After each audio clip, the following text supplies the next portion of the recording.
The Atlantic slave trade, a dark chapter in global history, echoes from the Middle Passage. For over 4 centuries, millions of Africans were forcibly taken from their homelands, chained in the hulls of European ships, and shipped across the Atlantic Ocean. Torn from their families and cultures, they were sold like commodities and forced to work in brutal conditions in the Americas. This systematic exploitation became known as the Atlantic slave trade, one of the largest forced migrations in human history and one of its most devastating crimes against humanity. The legacy of this trade still reverberates today in the forms of racial inequality, economic disparity, and deep cultural scars. The origins: European expansion and African involvement.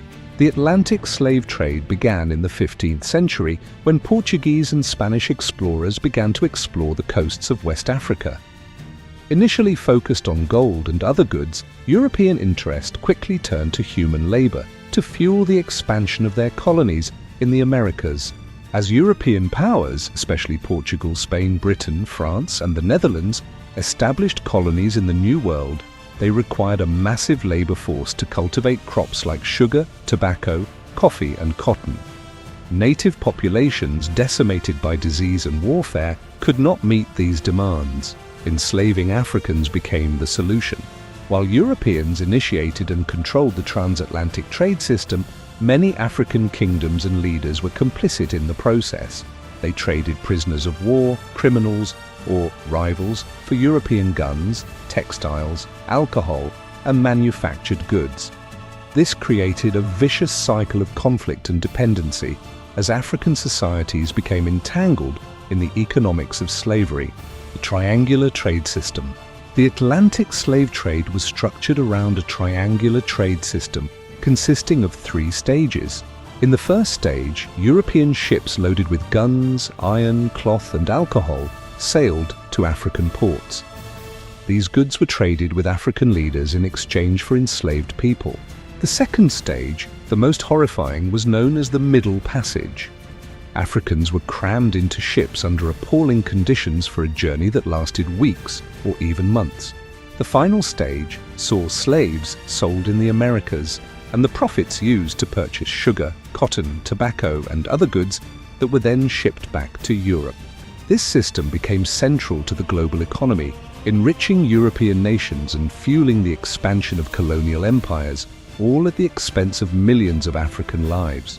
The Middle Passage, a voyage of death. The Middle Passage was perhaps the most infamous part of the Atlantic slave trade. Conditions aboard the slave ships were horrific. Africans were chained together, packed tightly into dark, airless compartments with barely enough room to move. Diseases such as dysentery, smallpox, measles, and scurvy spread rapidly in these confined spaces. Many captives died from illness, starvation, abuse, or suicide. Some estimated 15–20% of the enslaved Africans died during the voyage, meaning 1.8 to 2.4 million people never even made it to the Americas. Survivors of the journey were physically broken and emotionally traumatized. Upon arrival, they were auctioned off like livestock, stripped of their identities, and forced into a life of brutal labor. Life in bondage, slavery in the Americas. Once in the Americas, enslaved Africans were put to work on plantations, mines, and in households. In the Caribbean and South America, particularly Brazil, sugar plantations were among the deadliest. In the southern United States, the rise of cotton and tobacco plantations led to the rapid expansion of slavery. Slaves endured long hours, extreme heat, malnutrition, and violence. They had no legal rights and could be beaten, sold, raped, or killed with little consequence. Families were often torn apart, and literacy was forbidden to keep slaves disempowered. Despite this, enslaved people showed remarkable resilience. They maintained elements of their African culture through music, religion, language, and storytelling. These traditions would later evolve into rich cultural legacies seen in the African diaspora today. Resistance and rebellion. Throughout the Atlantic slave trade, enslaved Africans never passively accepted their fate. Resistance took many forms. Shipboard revolts during the Middle Passage were common, though often brutally suppressed. Runaways, also known as Maroons, formed communities in remote areas and resisted slave catchers. Work slowdowns, sabotage, and escape attempts became daily acts of resistance. Major slave revolts broke out, such as the Stono Rebellion, 1739 in South Carolina, and the Haitian Revolution, 1791-1804, a successful uprising that led to the First Black Republic and the abolition of slavery in Haiti. These acts of defiance proved that even in the face of overwhelming oppression, the human spirit could not be fully broken. The abolition movement. By the late 18th century, a movement to end the slave trade began to gain traction in Europe and the Americas. Influenced by Enlightenment ideals, religious teachings, and first-hand accounts of slavery's brutality, abolitionists began to demand change.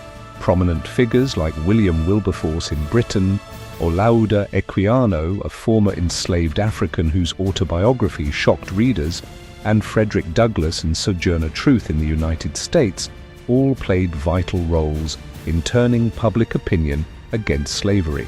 In 1807, Britain passed the Abolition of the Slave Trade Act, making it illegal to engage in the slave trade. The United States followed with a similar ban in 1808, though slavery itself continued. France, Denmark, and other European nations followed suit. However, it wasn't until the 1830s, 1860s that slavery itself began to be outlawed across the Americas. The US abolished slavery in 1865, and Brazil, the last major country to do so, ended it in 1888. The scale and impact of the slave trade, the human cost of the Atlantic slave trade, is nearly unimaginable. Over 12 million Africans were forcibly transported. Millions more died during raids, marches to the coast, or in captivity before even boarding a ship. Entire African societies were destabilized economically, politically, and demographically. While European nations and American elites grew immensely wealthy, Africa was left weakened, depopulated and divided, making it more vulnerable to later colonization. In the Americas, slavery became the backbone of national economies, particularly in the US South, the Caribbean, and Brazil. The legacy of racism and inequality born from slavery still affects these societies today. The lasting legacy, the Atlantic slave trade's consequences did not end with its abolition. Its legacy continues to shape the modern world in multiple ways. Systemic racism, slavery created and entrenched, racial hierarchies that persist in institutions, laws and social norms to this day. Economic disparities, nations and corporations profited immensely from slavery, while African and African-descended populations were left impoverished and marginalized. Cultural identity. The African diaspora forged new identities in the Americas, blending African-European and indigenous cultures seen today in language, religion, food, music and art. Calls for justice, discussions around compensation. Historical justice and remembrance have gained momentum, especially in recent years. Many now call for the histories of the slave trade to be taught honestly and openly, not buried or sanitized.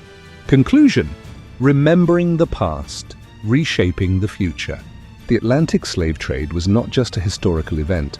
It was a global system that commodified human life, reshaped continents and left behind deep scars. It tore apart millions of families, erased countless cultures, and built empires on the backs of those denied freedom. But within this darkness, there was also resistance, survival, and the enduring strength of a people who refused to be broken. The legacy of the Atlantic slave trade is complex and painful, but remembering it is essential not only to honor those who suffered, but to ensure that such horrors are never repeated. As we look toward the future, understanding this brutal chapter of history is not just about the past. It's about justice, empathy, and the unfinished work of healing a world still shaped by the echoes of slavery.